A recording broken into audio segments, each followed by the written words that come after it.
Seguimos en esta serie que estamos compartiendo, los hábitos de los íntegros o los hábitos de los sabios. ¿Cuáles son los hábitos que personas sabias tienen? Cuando hablamos de sabios, no hablamos de personas con un coeficiente de inteligencia por encima del promedio. No estamos hablando de personas que tienen un coeficiente de inteligencia 140, 180, no estamos hablando de ese tipo de personas. Es posible que una persona sabia tenga este coeficiente de inteligencia, pero no es a eso que nos estamos refiriendo. No nos estamos refiriendo a personas que han tenido éxito económico o que tienen mucho reconocimiento y que todo el mundo le conoce, porque son personas exitosas a los ojos de los humanos. Simplemente estamos hablando de los hábitos de personas sabias. Ser sabio es mejor que ser rico. Ser sabio es mejor que tener buena salud. Ser sabio es mejor que tener éxito ante los ojos de los hombres. Y no quiere decir que una persona que sea exitosa a la luz de la humanidad y que sea admirada por toda la humanidad, no quiere decir que no sea sabia.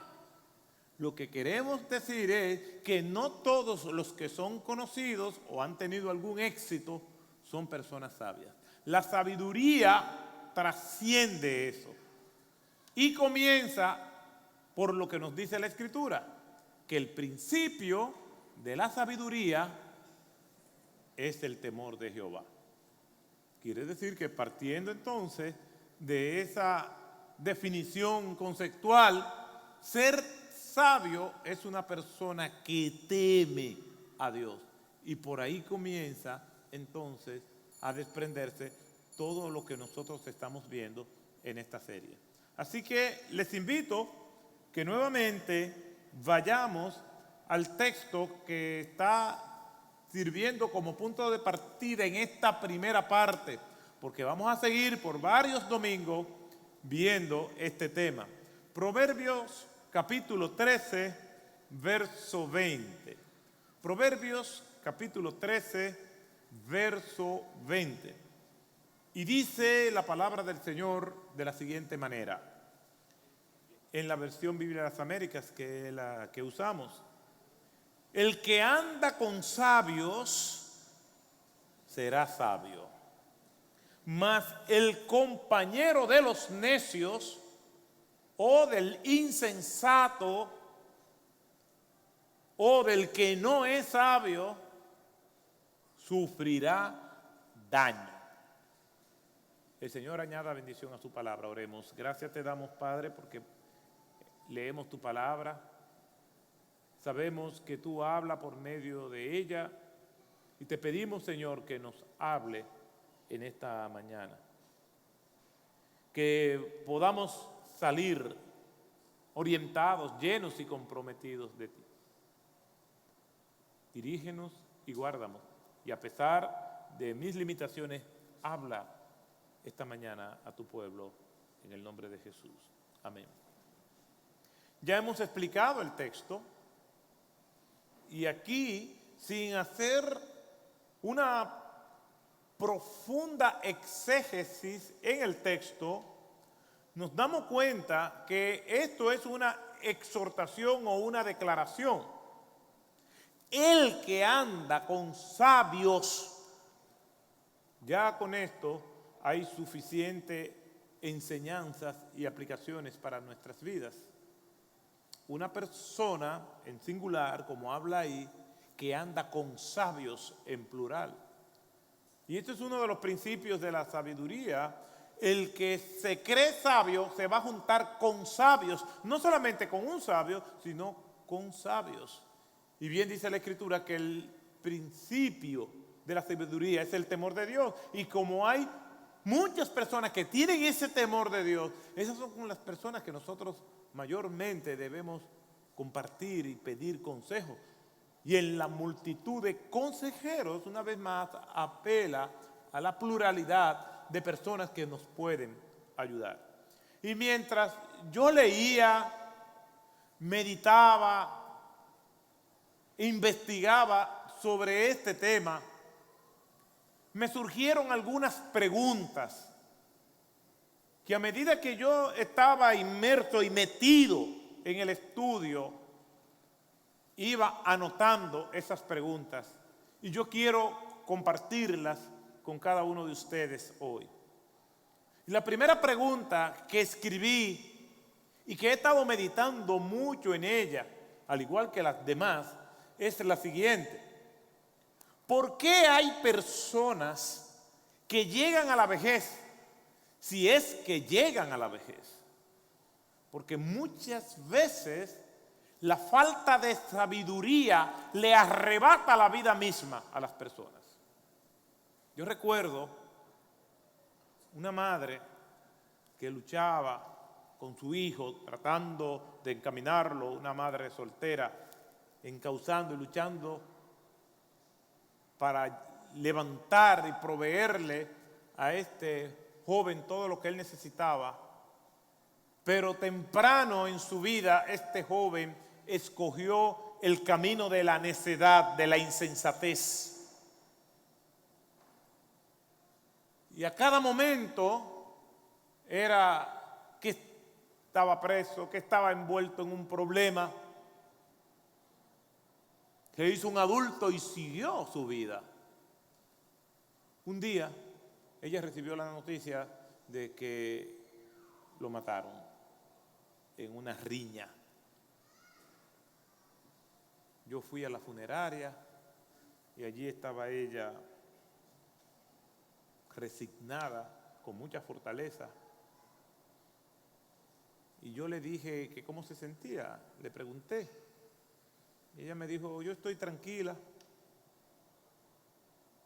no he llorado ni he botado una sola lágrima, porque durante toda su vida él se encargó de agotar todas las lágrimas que para este momento yo tenía reservadas. Tenía dolor, pero no lloró. Por eso es esta pregunta: ¿por qué hay personas que llegan a la vejez, si es que llegan a la vejez? ¿Por qué hay personas que llegan a la vejez en agonía, con incertidumbres familiares, laborales, económicas o de cualquier otra índole, con sobresalto? Todavía están en su vejez y están así, en ese trote, en esa zozobra de vida, todavía viejos. Se supone que cuando uno llega ya a una edad, en el otoño de su vida, en el invierno de su vida, se supone que es para uno cosechar lo bueno que uno sembró. ¿Por qué hay personas que llegan a esa etapa de su vida con sobresaltos? Yo no tengo respuestas, o no tengo todas las respuestas posibles para responder a esa pregunta,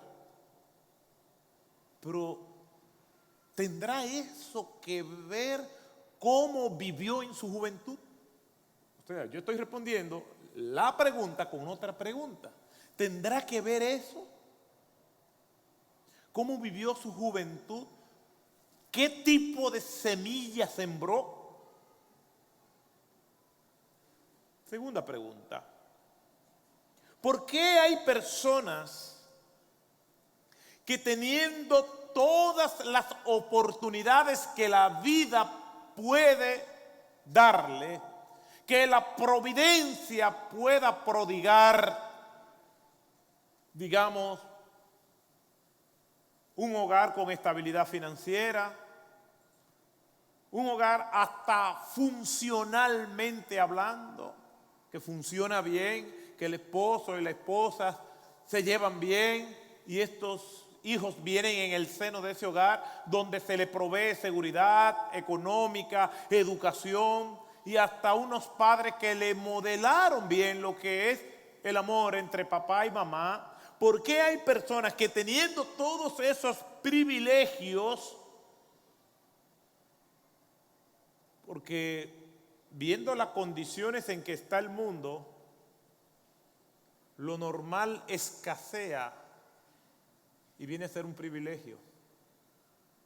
¿Por qué personas como yo conozco que llegaron a este mundo con todos esos privilegios no viven en consecuencia? No viven a la altura de estos privilegios.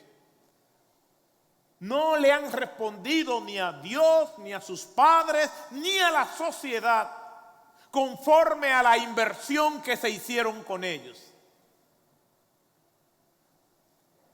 Recuerdo algo que he mencionado al final de la película Rescatando al soldado Ryan, Saving Private Ryan, donde todo un escuadrón murió rescatando a un joven soldado, puesto que todos sus hermanos habían muerto en la guerra. Y el presidente dio la orden de que lo rescataran para que la madre no lo perdiera todo. Y al final el comandante le dice a ese joven rescatado: yo espero que tú sepas vivir de acuerdo al sacrificio que se ha hecho por ti. Todos murieron por él. ¿Por qué hay personas que teniendo todos esos privilegios no viven conforme a los privilegios que han recibido? Tercera pregunta.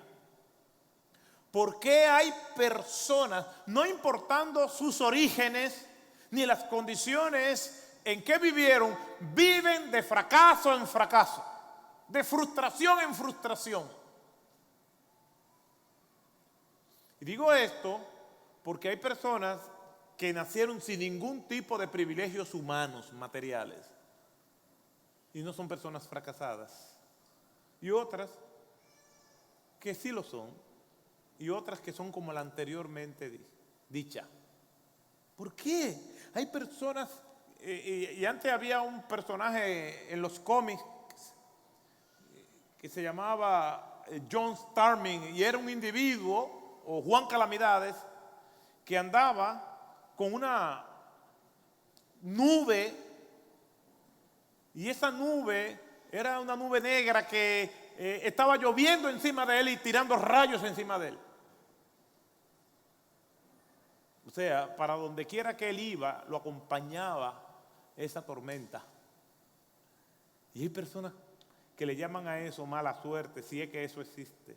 Pero lo cierto es que hay personas que viven de calamidad en calamidad, en una queja constante, en un lamento, en una prisión donde para ellos le parece imposible salir. ¿Por qué es eso? ¿Por qué hay personas que han perdido la chispa de vivir? Yo no lucho más, se resignan y se entregan. Y aunque las puertas de la celda estén abiertas, de allí no salen. Ustedes no han visto en las granjas a los pollos que lo están matando y todos se quedan ahí mirando. Hay personas que aunque las puertas de su celda estén abiertas, ellos no salen. Se acostumbraron a ser prisioneros. No hay forma. Y la gente le dice: sal, ven, toda clase de llamados. Incluso hasta entran a la celda: mira, está abierta la puerta, y ahí se quedan. ¿Por qué?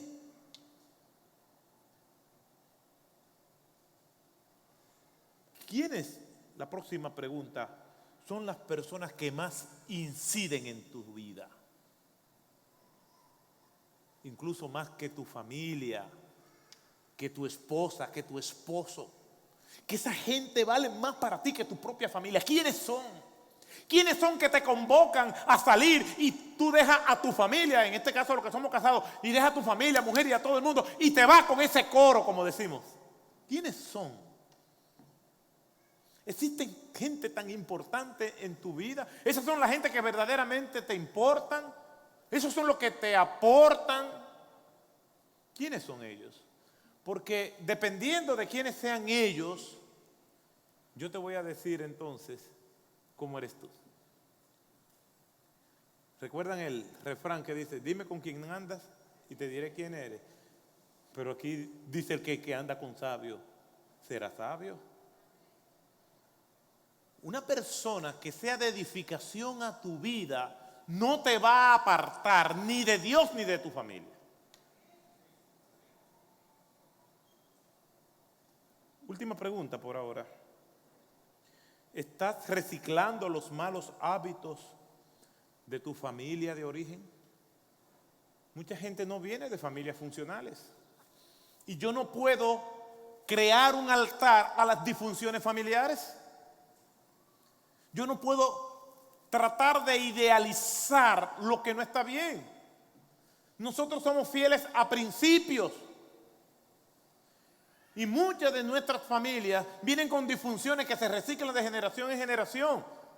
Por lo tanto, yo tengo que ver con sobriedad mi pasado y decir, yo no voy a repetir y a reciclar los pecados y los errores de mi familia. No quiere decir que no la ame, lo que quiere decir es que no voy a imitar eso.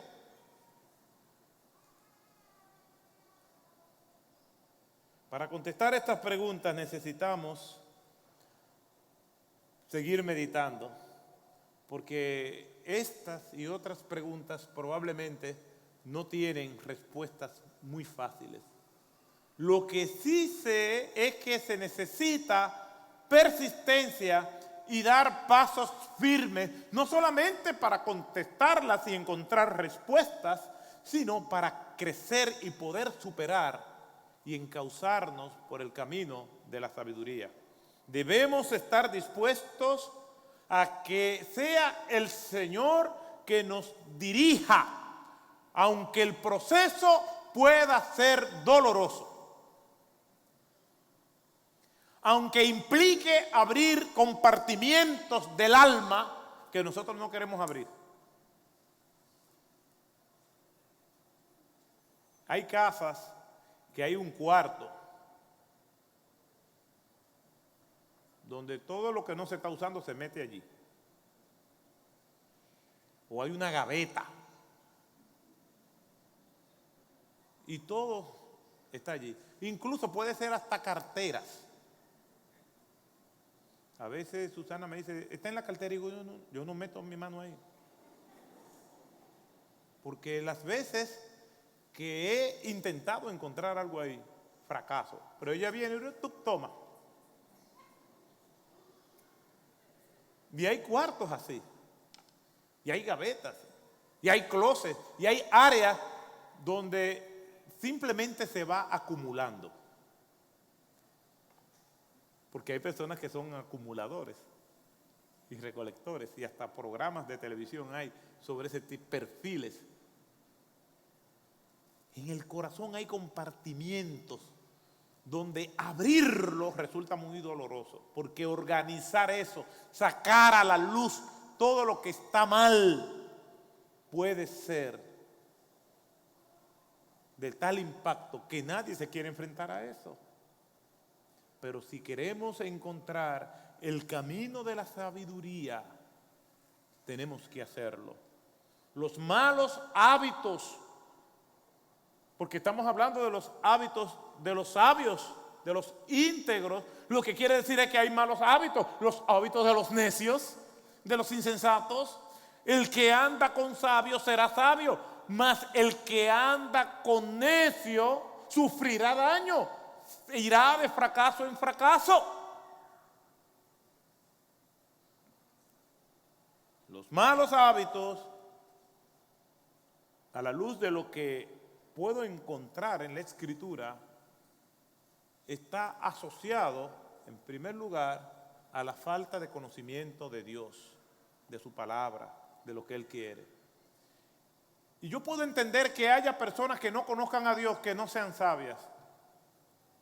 Y lo puedo justificar, puesto pues, que no conocen a Dios, pues no son sabios, porque el principio de la sabiduría es el temor de Jehová. Sin embargo, hay personas que no conocen a Dios, no les sirven, sin embargo, son sabios porque aplican algunos aspectos de lo que la palabra de Dios dice.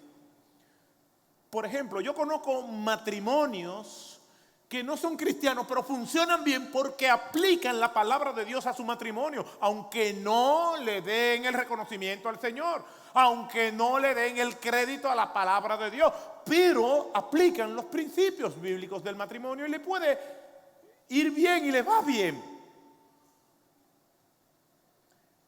El primer paso para andar en sabiduría es encontrarse con el Cristo de la gloria. Es reconocer que somos pecadores, es reconocer que hacer las cosas a nuestro estilo no funciona, aunque tengamos dinero, aunque tengamos poder, aunque tengamos éxito, aunque la gente nos admire. Si Cristo no está, no importa que el mundo te ovacione, no funciona. Es como los famosos, y recuerdo a Jim Carrey, el actor, que dijo: ni la riqueza ni la fama dan la felicidad, porque soy rico y famoso y no soy feliz. Eso es serio. No pensemos y meditemos en tantas personas que se han quitado la vida, que son ricos y famosos. La lista es interminable. ¿Por qué? Porque el principio de la sabiduría es el temor de Jehová. Todo ser humano, a la luz de lo que dice la Escritura, nace pecador. Todo ser humano nace sin Cristo. No importa que sus familiares hayan sido creyentes. Nace sin Cristo y no importa lo exitoso, organizado, inteligente, próspero, poderoso, famoso que sea alguien, si no tiene a Cristo está perdido. Por lo tanto, tiene que venir a Cristo y decirle: Señor, yo sé que yo nací pecador y todavía no he venido a ti. Hoy te digo, perdóname por mis pecados, entrego mi vida a ti para yo servirte y dedicar mi vida a ti. Ese es el primer paso para andar en el camino de la sabiduría. Y el que lo hace tiene salvación. Si aquí hay alguien que no ha hablado en esos términos con el Señor, dígale: Señor, hoy yo entrego mi vida a ti. Tú me has guiado, tú me has guardado y yo quiero vivir como una persona sabia. Entonces entréguele su vida a Cristo. La palabra del Señor nos confirma que al que viene a Él, Él no le echa fuera. Eso es lo que nos dice el Señor en su palabra. Estamos hablando de los hábitos de los sabios. Pues los sabios tienen sus vidas dirigidas por el Señor. Vuelvo y aclaro, hay personas que no son cristianas y son sabias en ciertas áreas de su vida. ¿Por qué? Porque aplican los principios, aunque no le den el crédito al Señor. Pero también creo que la sabiduría, en segundo lugar, está asociada a saber quiénes nosotros somos, cuál es nuestra identidad.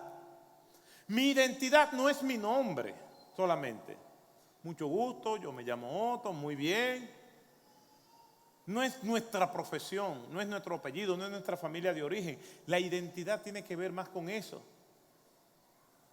Muchos terapeutas a través de la historia han tratado el tema de lo que se llama la crisis de identidad o la identidad evolutiva.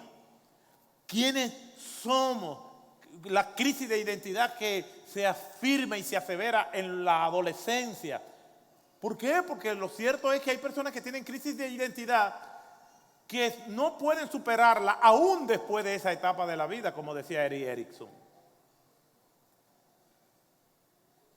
El no saber quién uno es le va a generar tormentos, y una persona sabia sabe quién es. Cuando vamos al origen de la historia, nos damos cuenta a través de los 4 primeros capítulos del libro de Génesis cómo el pecado provoca que se introduzcan en el corazón humano una serie de sentimientos que atentan con la verdadera identidad de cada uno de ellos. Cuando nosotros vamos al capítulo de la caída, el libro de Génesis, capítulo 3, la serpiente le dice a Eva, con que Dios ha dicho, y pone duda en Eva, con que Dios ha dicho. Y al final dice la serpiente, bien sabe Dios que el día que ustedes coman de este fruto, seréis como Dios, serán como Él. Crisis de identidad.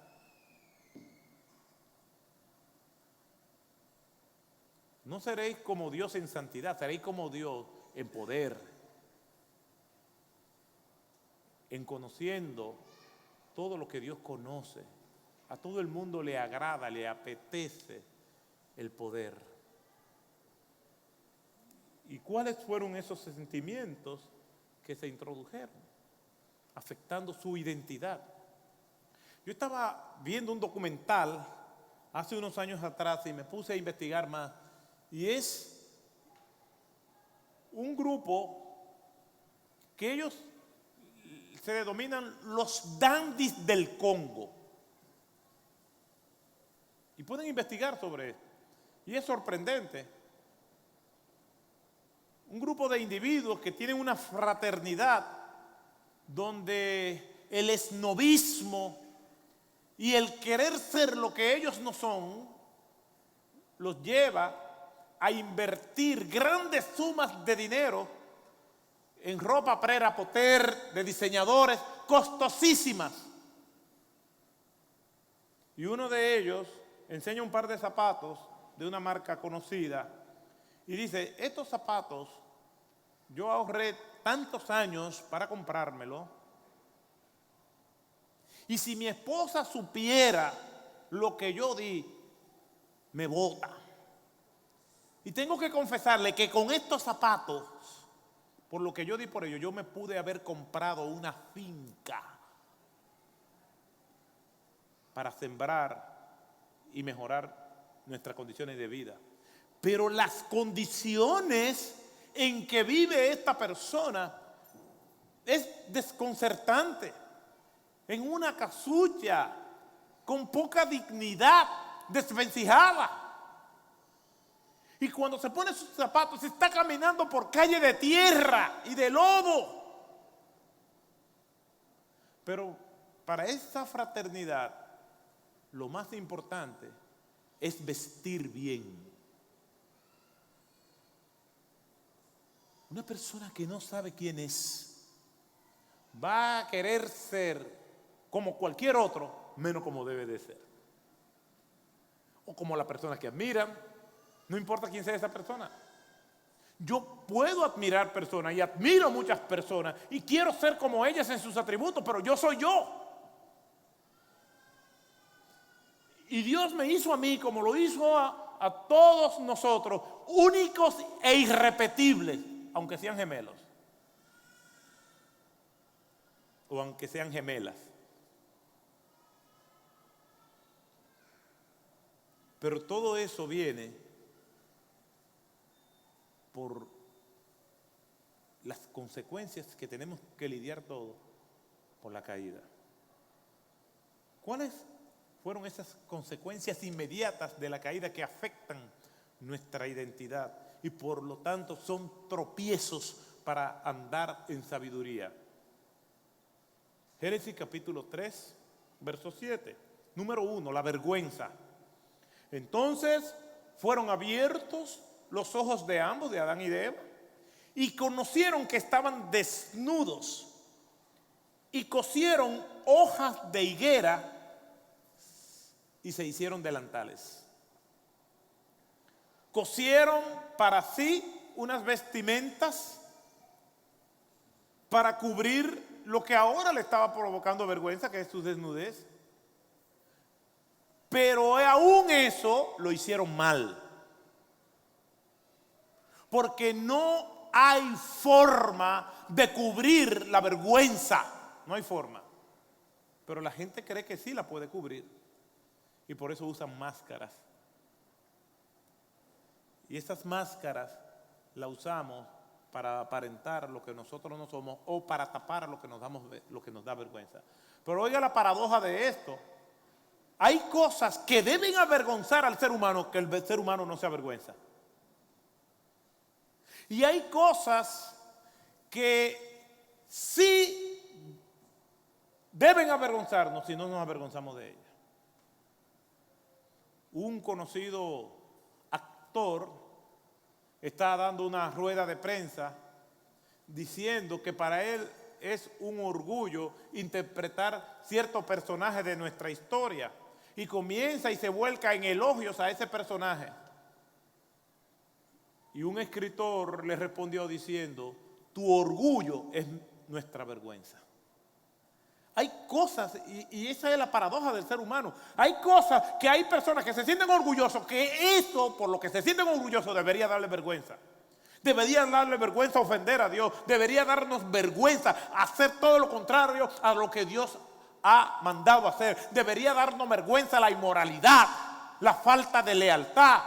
Debería darnos vergüenza el odio al prójimo, la segregación, el racismo. Todo eso debería darnos vergüenza. Pero hay gente que se siente orgullosa de eso. Y hay cosas por las cuales deberíamos avergonzarnos y no nos avergonzamos. Y hay cosas por las cuales nos sentimos orgullosos. Es una paradoja, es una contradicción. Lo que produce vergüenza debería avergonzarte. Lo que no debería avergonzarse, entonces te produce vergüenza. Yo no me avergüenzo del Evangelio porque es poder de Dios, dice la Escritura. Y se lo dice el apóstol Pablo a los romanos, a la orgullosa Roma, con sus emperadores, con su pompa, con su suntuosidad. Dice el apóstol Pablo: no me avergüenzo del Evangelio porque es poder de Dios. De eso no me avergüenzo. Pero hay gente que se avergüenza del Evangelio, que se avergüenzan de Cristo. Eso no es de sabios. Por eso dice el Señor: el que se avergüenza de mí delante de los hombres, yo me avergonzaré de ellos delante de mi Padre que está en los cielos. La vergüenza. Número 2, de estas consecuencias que afectan la sabiduría y son tropiezos para vivir como sabios, es la culpa. Mire lo que dice Génesis capítulo 3, verso 8. Y oyeron al Señor que se paseaba en el huerto al fresco del día. Y el hombre y su mujer se escondieron de la presencia del Señor entre los árboles del huerto. ¡Qué ingenuidad! Cayeron en la trampa de Satanás. Le creyeron. Todo lo que Satanás dice es mentira y todo lo que Dios dice es verdad. Tuvieron una culpa, y hay una culpa buena y hay una culpa mala.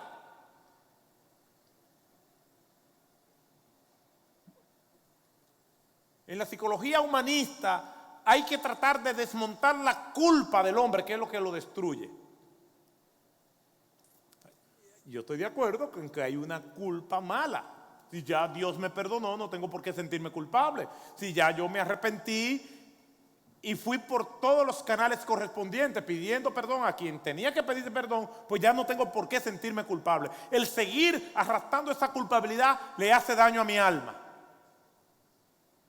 Pero hay una culpa saludable, y es cuando soy redarguido porque hice algo que no está bien y me hace sentir mal, pues esa culpa me conduce al arrepentimiento. El Salmo 32 lo dice claramente. Mientras callé, David había pecado y estaba calladito. No confesaba su pecado. ¿Y qué dice la Escritura? Salmo 32. Mientras callé, se envejecieron mis huesos en una profunda depresión. En mi gemir todo el día, porque de día y de noche se agravó sobre mí tu mano, se convirtió mi verdor en sequedades de verano. La culpa se lo comía. Después dice: mi pecado te declaré y tú me perdonaste. La culpa confesada se convirtió en arrepentimiento y Dios obró. El que encubre sus pecados no prosperará, pero el que lo confiesa y se aparta alcanzará misericordia. Proverbios 28:13. Y al igual que la vergüenza, hay una culpa infundada y otra fundamentada, que es correcta, que nos conduce al arrepentimiento. Quien sabe que hizo algo malo y no se arrepiente, la culpa lo destruye. Por eso debemos pedir perdón. Y hay una sentencia judicial sobre todo ser humano. ¿Y cuál es? Que somos culpables. Por cuanto todos pecaron y están destituidos de la gloria de Dios. Entonces, ¿qué es lo que hacemos cuando predicamos el Evangelio? Que todo el mundo tiene que proceder al arrepentimiento y pedirle perdón al Señor por esa culpa que tiene de nacimiento. Para que esa sentencia judicial pueda ser efectiva, porque Cristo pagó por nosotros en la cruz del Calvario. La Biblia dice, la paga del pecado es muerte. Y Cristo murió para que todos aquellos que le piden perdón, entonces tengan vida eterna en Él. Proverbio 3:10 nos dice, y el hombre respondió, te oí en el huerto y tuve miedo porque estaba desnudo y me escondí. El otro tropiezo en la sabiduría es el miedo, que afecta la identidad del ser humano. La voz que antes deleitaba a Adán, que es la voz de Dios, ahora le produce miedo. Cuando la comunión se rompe entre dos partes y se ve afectada la relación, a veces no hay muchas cosas que hablar. No importa cómo haya sido antes. Yo me he encontrado con personas que nos conocemos en un tramo de la vida, pero estamos por caminos tan diferentes que no sabemos qué hablar.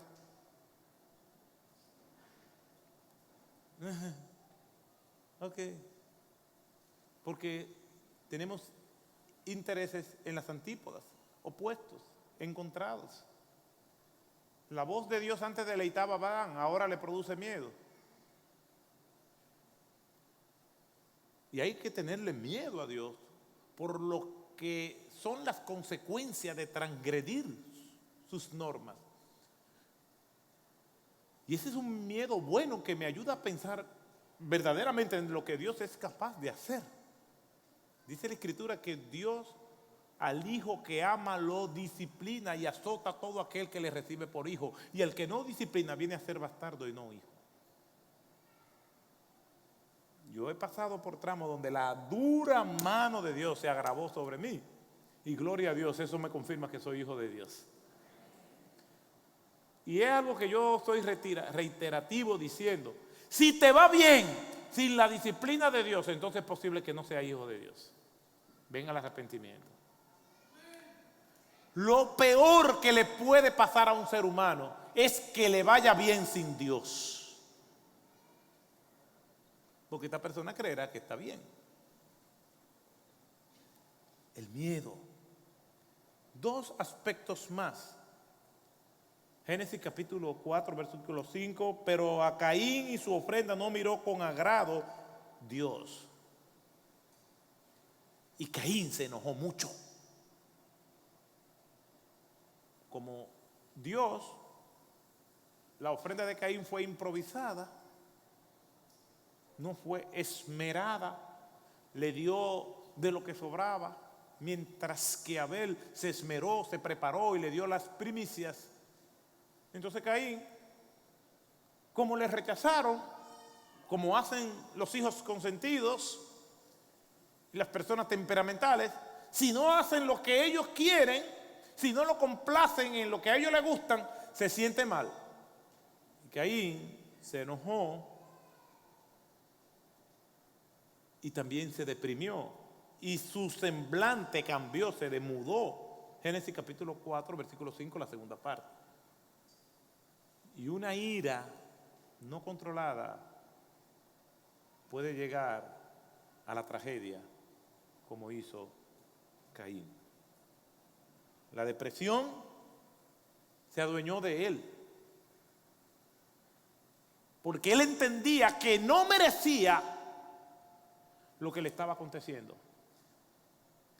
Y el tema de la depresión es complejo, pero la mayoría de las personas que están en depresión creen que el problema tiene que ver con lo que le hacen. Y el tema de la depresión no tiene que ver con el otro, tiene que ver con nuestro corazón. Así como la ira es una frustración mal canalizada, también lo es la depresión.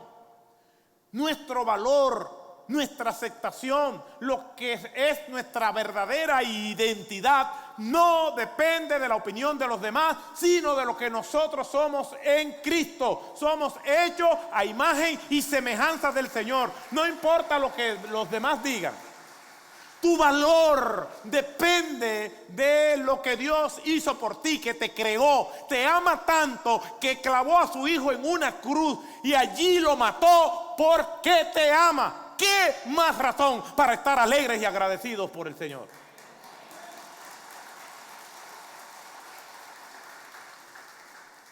Decía Octavio Winslow, ¿quién mató a Cristo? Hacía esta pregunta. ¿Quién mató a Cristo? No fue Pilato por temor, no fueron los fariseos por envidia, no fueron los discípulos por traición, fue Dios por amor. Por ti y por mí. Cada vez que la depresión se asome, piensa en lo que Dios hizo por ti. Cada espina, cada gota de sangre, cada latigazo lo hizo Cristo por ti. Cargó con la inmundicia de todos tus pecados, pero de los millones y millones de pecados, de los millones y millones de personas, por los cientos y cientos de actividades y pecaminosas acciones de cada uno de nosotros. Por miles y por miles de años, presente y futuro, lo cargó Cristo. Yo creo que cuando nos deprimimos es que se nos olvida quiénes nosotros somos. Le estamos creyendo más al mundo que a Cristo. Con que Dios ha dicho, dijo la serpiente, es la misma historia, se repite.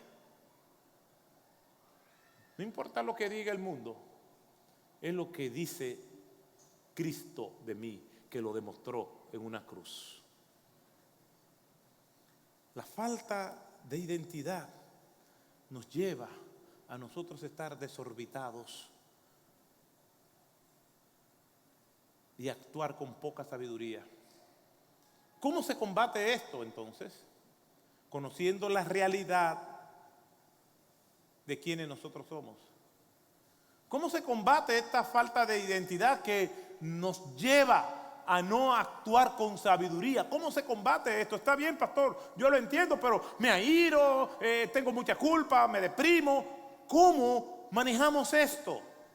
Volviendo a la palabra. La misma palabra que denuncia lo que está mal es la misma palabra de Dios que nos dice y nos direcciona para que actuemos bien. ¿Qué dice la palabra de Dios? Yo voy a decir aquí rápidamente porque el tiempo se va agotando, apelando a un autor, Neil Alderson, dice lo siguiente: ¿quiénes nosotros somos? Hablando de nuestra identidad. Número 1, yo soy aceptado. Mire todo lo que dice la palabra de Dios. Somos hijos de Dios, Juan 1:12. ¿Usted sabe lo que es ser hijo de Dios? Mas a todos los que le recibieron, a los que creen en su nombre, le dio potestad, la autoridad, es un término legal, de ser hechos hijos de Dios. No somos hijos legítimos, pero sí somos adoptados con todos los privilegios del Hijo de Dios. Eso somos usted y yo. Mas a todos los que le recibieron, le dio potestad de ser hechos hijos de Dios.